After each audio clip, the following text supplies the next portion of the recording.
Hello, welcome to the Camera Source YouTube channel. If you find this video helpful, please like and subscribe for more content like this.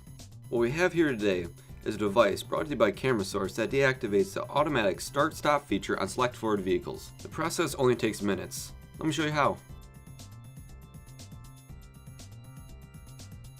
First, we're going to start by having the vehicle running. Then, simply plug the programmer into the OBDII port underneath the steering wheel. The light should turn red. Wait until the light turns green.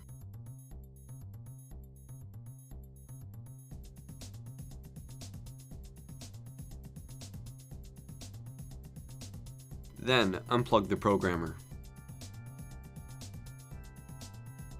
After the programmer is unplugged, turn the vehicle off and take the key away from the vehicle so that the vehicle can go completely to sleep. Wait 5 to 7 minutes before returning to the vehicle. Start the vehicle, drive over 10 miles an hour, and stop. Vehicle should remain running.